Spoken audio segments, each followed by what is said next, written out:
This podcast contains graphic content. Listener caution is recommended. Specifically, today's episode of Choosing the Bear contains themes and discussion of sexual assault and murder.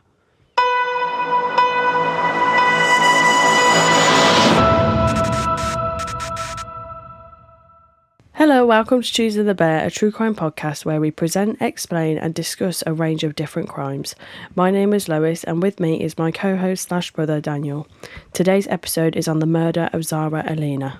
So, as you can tell from the intro and also the trigger warning on episode 5, the murder of Brianna Jai, I've got the lurgy. / had the lurgy. Yeah, it's more like a recovering lurgy now, isn't it?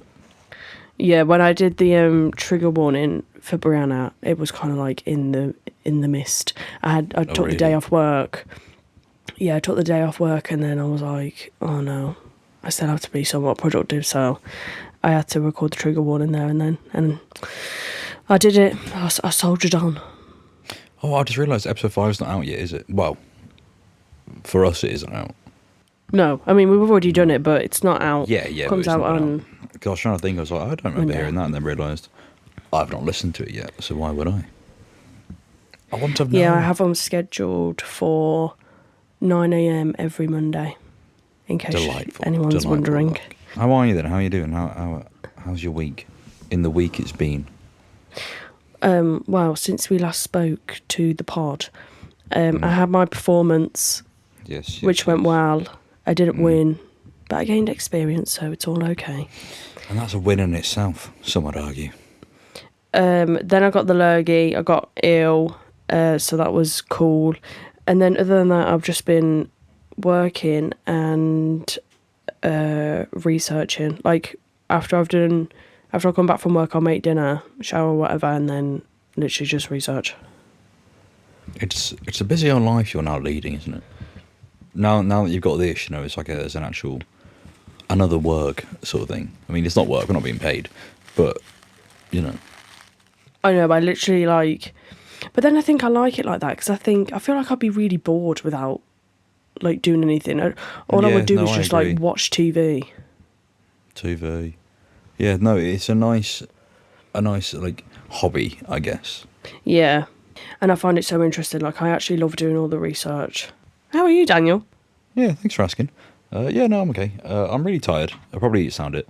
I think the last 5 episodes have been more upbeat, whereas today I'm recording straight after finishing work.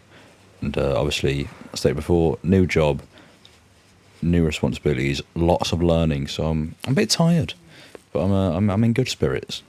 We're workaholic divas. We're getting the yeah, we are. We're turning into proper adults, and it may have taken one of us a while to get there, but they're there in the end.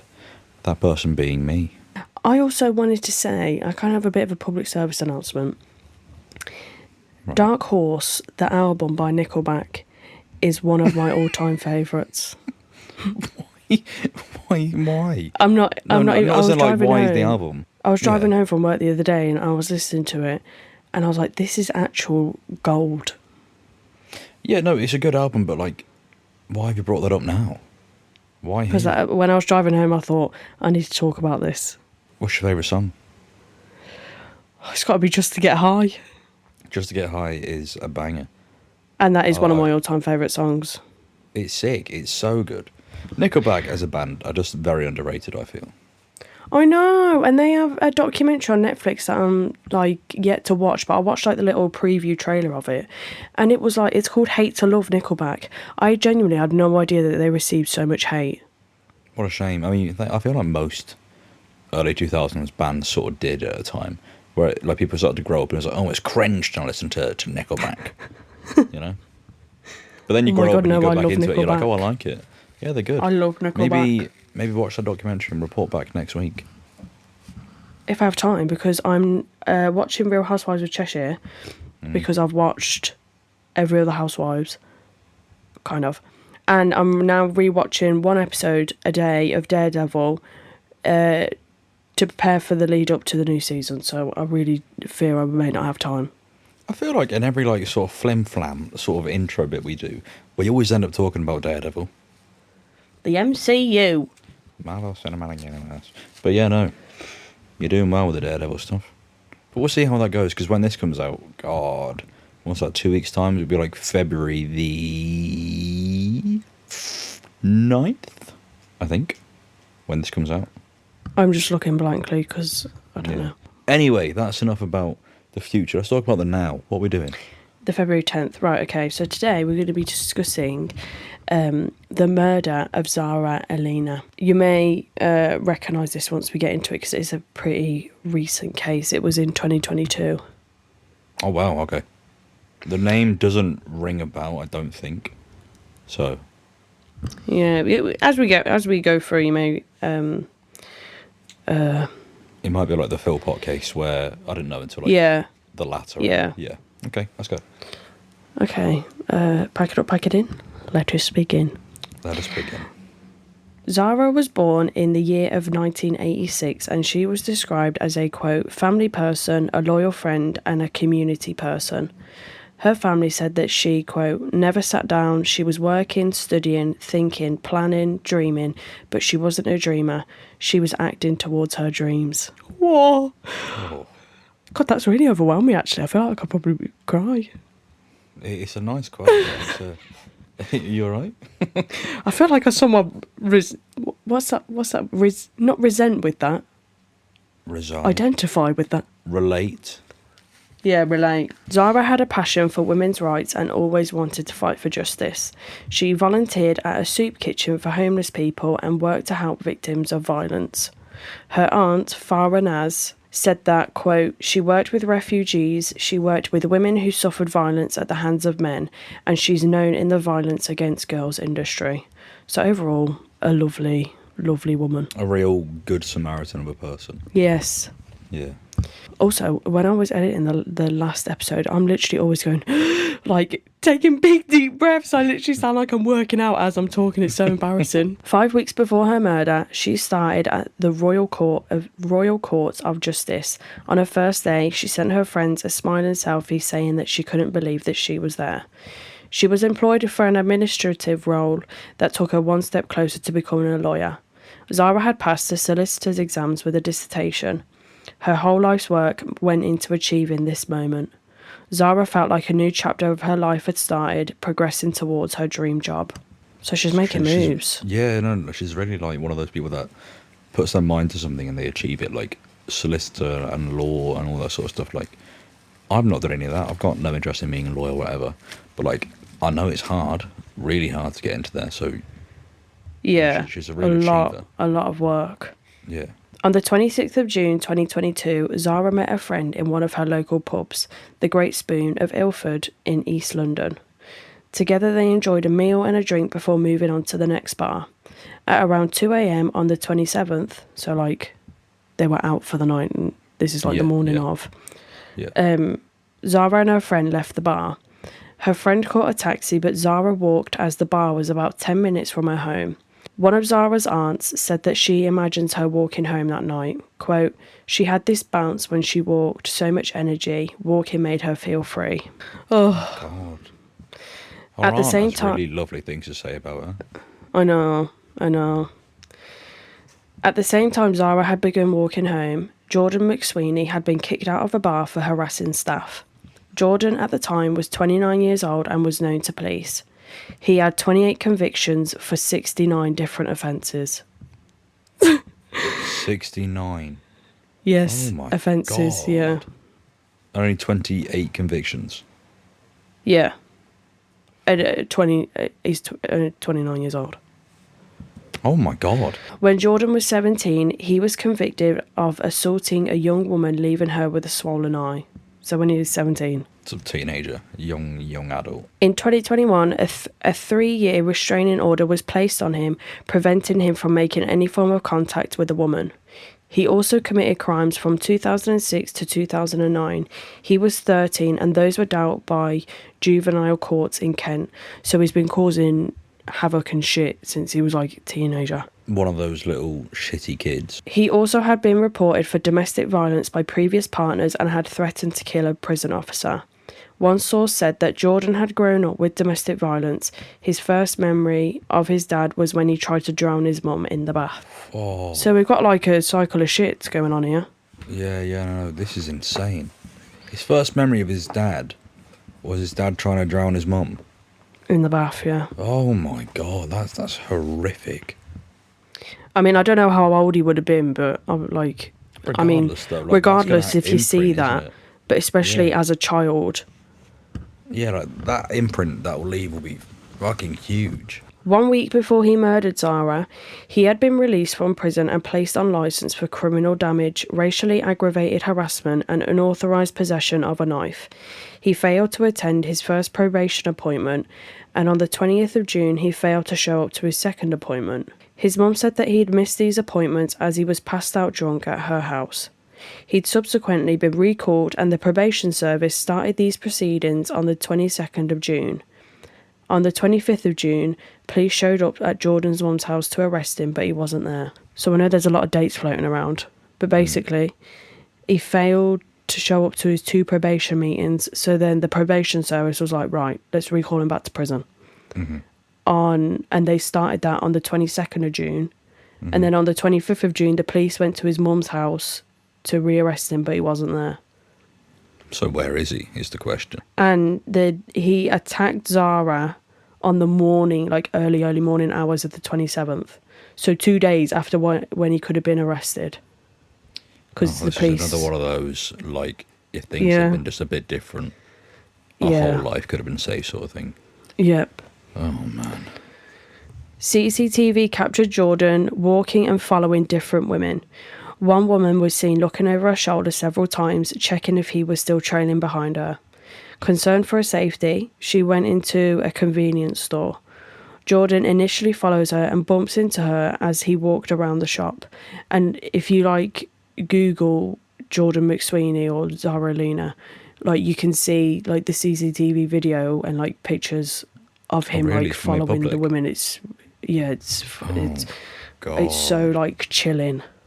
I find that stuff quite horrifying, that, you know, these things that lead to murder can be viewed, and you can, like, look at the murderer and be like, in that person's head now, they're planning to do something heinous, you know, like they're actually working something out, and it can look so mundane and so ordinary, but they've got the most horrific thing going on in their mind. And that, you can apply that to loads of things though in general life. Like, you never know who you're really walking past, which is a horrible thought to have, but, like, it's true though, isn't it? It's true, yeah. It's a bleak reality. Yeah. His behaviour indicates that he tried to play it off as if it was an accident. However, the woman was visibly shocked and frightened. Jordan then leaves the shop and waits outside for her. When she leaves the shop, Jordan is seen following her again. Oh my God, it actually makes me, like, cringe, like, oh my God, it makes me so uncomfortable just thinking about it. Yeah, no. The next CCTV footage captures the woman running away from him, and she eventually reaches her front door and gets inside safely. Jordan looks around for her down alleyways and behind cars. After not finding her, he returns to the main road to find a new woman. Again, he follows her and she increases her speed. So this man is on a fucking mission. He's genuinely, setting out to do this. Like, he's hunting, essentially. And it's not like it's like if anyone after, like, now was to say, oh, it was a mistake, like, he didn't mean it. What, like, if people have said that, I'm not saying people have, but if people thought that, then no, because he has actively, like, failed, and then he's gone and sought out another woman, and then that fails, and then he seeks out another woman. He's made multiple attempts to try and get someone that failed, so he's seeking this out. He is doing this with intention. Yeah, determined. At around 2 a.m, Zara and Jordan crossed paths. Jordan followed Zara for around half a mile, and after around 10 minutes, he attacked Zara, grabbing her from behind with an arm over her mouth and the other around her neck. 2 cameras recorded the killing, although the quality was bad. Quote, "You get a sense of the ferocity of the attack, how brutal it was, and it was sustained." Jordan sexually assaulted her and repeatedly kicked and stamped on her body, leading to 46 separate injuries. These included deep lacerations to her scalp, bruising to her lips, eyes, nose and jaw, and genital injuries. The attack was 9 minutes long. Her cause of death was a severe traumatic brain injury. Oh my God.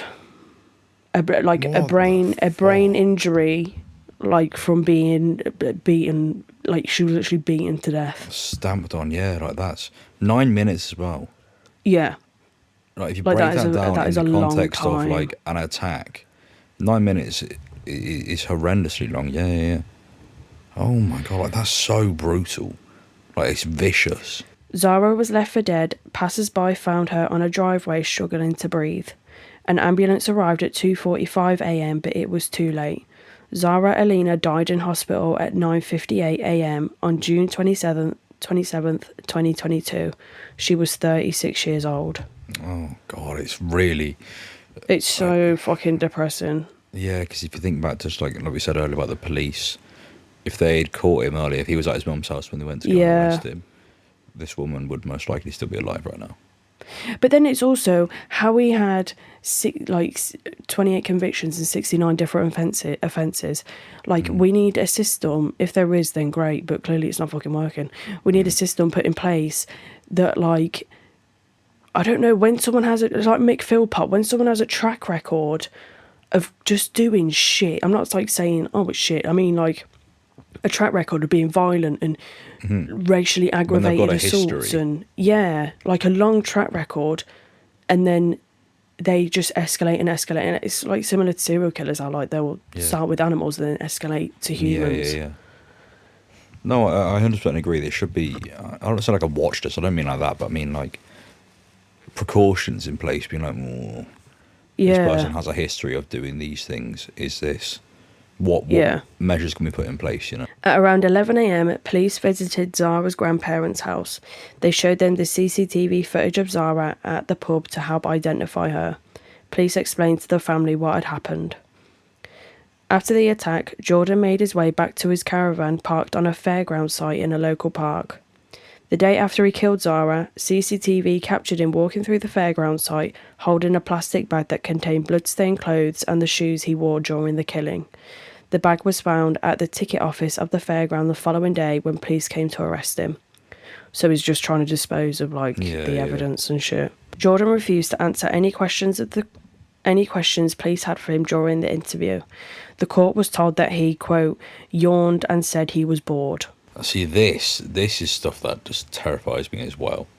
When they're being interviewed and they show no regard, and if anything, sort of like mocking the system and the process of like justice, I guess. They're interviewing him to try and find out what happened, and he's laughing at them. He's stopping them from doing that, and it's just how you just don't give a shit. Yeah, in the head you have to be to want to commit these things, but then to one up it as well, to then sort of like essentially be proud in a way, I guess, and just be like, like, oh, yawning, like, oh god, like, are we nearly done now? Because I'm bored. Yeah, it's like a game that he's got the information that they need, and because he has that, he is sort of control of the room in like his eyes anyway, you know. And he literally caused a severe brain injury as a cause of death, and he's just like, oh, I'm bored. Yeah. It's like, it's actually mind blowing how it's nothing you can do that and then just be like, oh yeah, I'm bored. Well, this is like we said in an earlier episode about the brain and how it is genuinely like fascinating and terrifying at the same time, because all these things come under one thing, and that's the brain. Like it's just huge. Insane. Yeah, insane. And then you have to think like, well, his first memory of his dad was him trying to drown his mum in the bath. So that kind of could possibly imply that domestic violence was a regular occurrence in the house, and then you wonder how much that impacted on him. Yeah. It's the classic nature versus nurture argument. Yeah, I think it's like half and half, kind of somewhat. I think maybe each case is different with that. I don't think there's a black and white answer to nature versus nurture. No, I think agree. Some people are born the way they are, and then some people can be nurtured to become that way. I think you can't just put a blanket statement out like that. I think you need to apply it to each individual case and work from there. I am in agreement. On the 18th of November 2022, Jordan appeared in court via video link for the murder of Zara. He pleaded guilty to the murder and the sexual assault charges. Audible gasps were heard throughout the court when the footage was shown of Jordan attacking Zara. The judge, Mrs. Justice Chima Grubb, sentenced Jordan to life imprisonment with a minimum term of 38 years. And also, how traumatic was that be for, like, literally everyone involved, as well as, like, the jury to have to watch that? That is insane. For 9 minutes. Yeah, the jury. So they watched the whole thing in its duration. I would presume. I'm not sure about the whole entire thing, but it possibly, like, some of it at least would have been shown, because it's like evidence, isn't it? Yeah, yeah. Well, yeah, of course. But, like, oh, God. Oh, that's really hard. I would love to go on jury duty, though. No, I don't think I would. I would love to do that. In October 2023, Jordan appealed for a reduction of his sentence despite him not being eligible to be considered for parole until the 7th of August 2059. This really pisses me off as well, when they don't even reach... We had this in the last case we did, Murder of Brianna Jai. When people try and apply or appeal their sentence to be reduced or try and get parole early before they're even entitled to get it, because it just shows that, like, they do not give a fuck. They're not asked, yeah, they really don't. On the 3rd of November, 3 court judges at the Court of Appeal in London ruled that the sentencing had been handed was too high.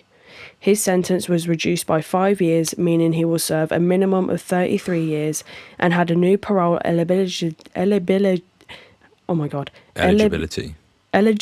date of October 25th, 2053. I'm sorry, but what the fuck is going on? They said that the sentence was too harsh, essentially. Yeah, so then they lowered it by 5 years. It was a brutal 9-minute murder, and she died through brain trauma. No, I don't know, man. Like, what do you mean too harsh? And also, like, it's not like this is his first offence. He had 69 other offences. Yeah, exactly, yeah.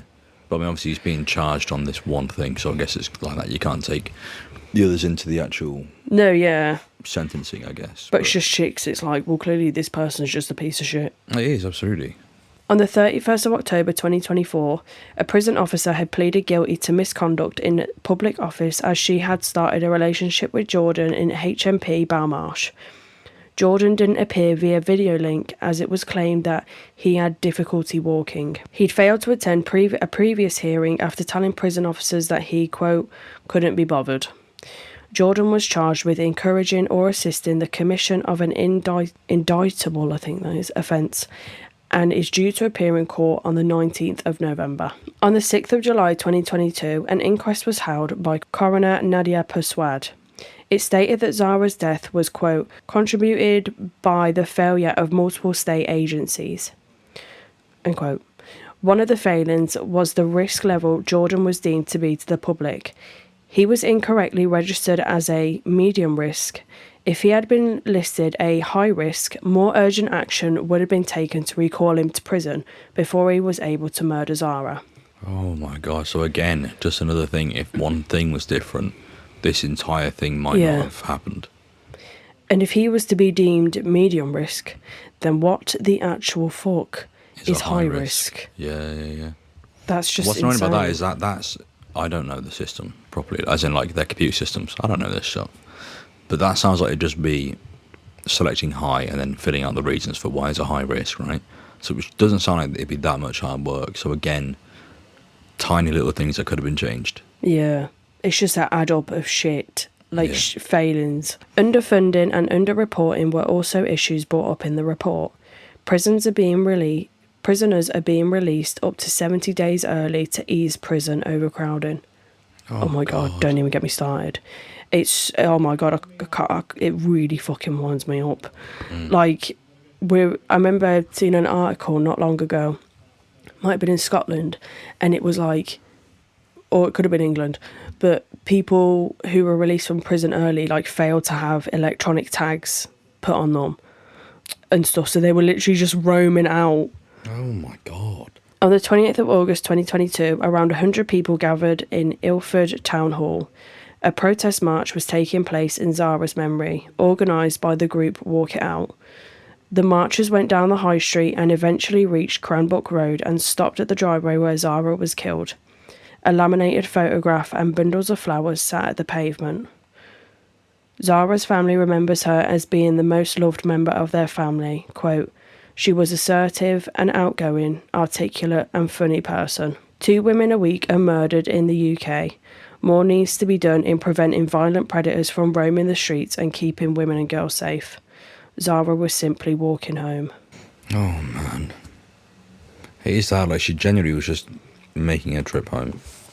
A normal, mundane task, and yet this fucking monster ruined it. And just ruined the lives of so many other people by taking this one life away.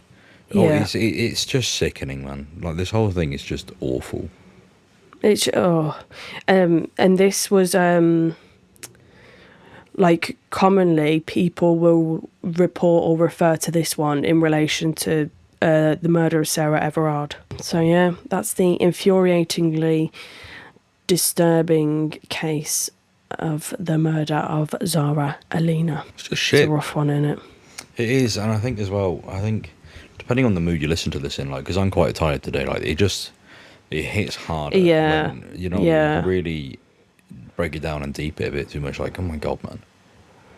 I know. Just the attitudes of these people, when they've been convicted or they're in prison, and they're so blasé about what they've just committed, like it's an everyday normal task. It's just fucking disgusting, it really is.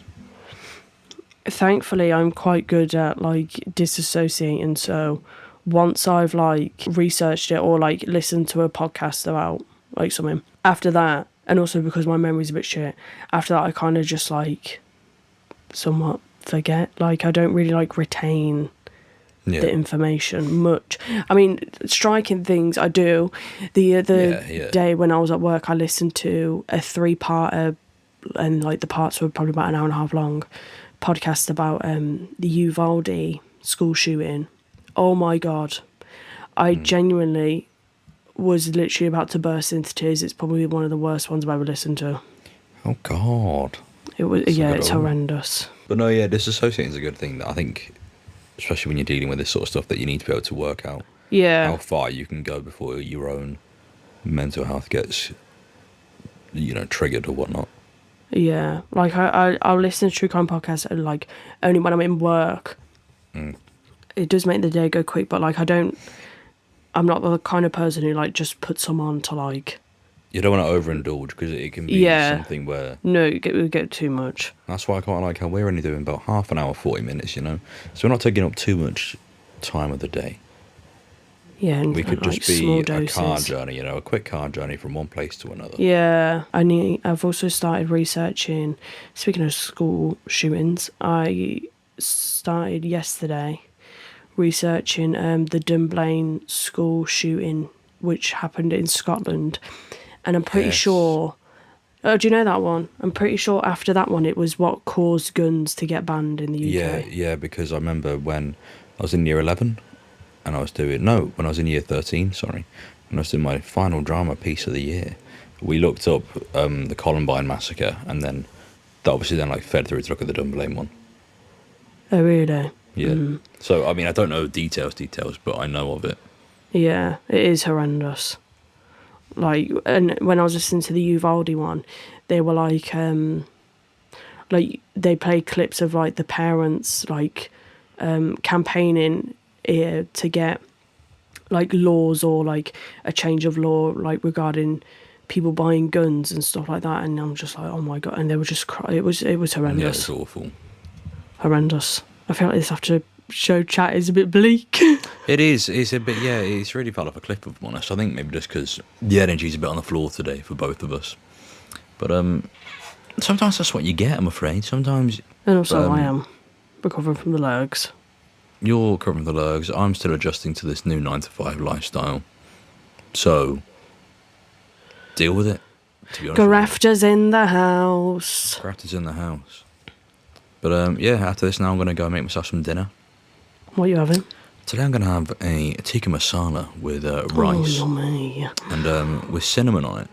My old flatmate used to put cinnamon on rice with curries, and honestly, game changer.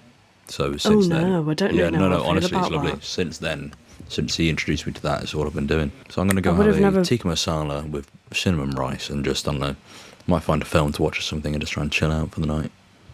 Does it make it, does it add a bit of... I can't imagine adding a bit of spice.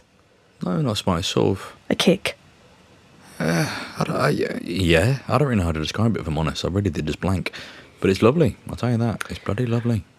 I think I will try. I don't really make curries, though, because I don't really eat chicken, but... Well, I'm not making the curry, let's be honest. I'm using a jar, but... Yeah. Yeah, but we love pataks. It's not pataks, it's Sharwoods. Oh, you changed. Changed ages ago, man. Oh, you Sharwoods always used is to have way pataks. better. Oh, I'll have to try. Yeah. If I make a little one, I'll try it on a spoon with a bit of cinnamon before I add it to the old jar. Lovely stuff. Anyway, that's our curry routine. Yep. Thank you for listening That's to our how dinner. I'm going to make my dinner. Try it. Well, try it, everyone, and let us know what you think. Thanks. Yeah. And follow us on TikTok and Instagram. We have 0 followers on Instagram. There we go. We're plugging the socials at long Because I don't last. want to be the first one to follow it. that's No, I absolutely do fair. put it in the bio, but in the description of the pod. But yeah, please follow us, guys. Thanks. Yeah, please do. We're trying to make this actually become, a running Ting. podcast. So please follow us on our social media. I would possibly get Facebook, but I can't. No, I really don't use do. Facebook No one uses myself. Facebook.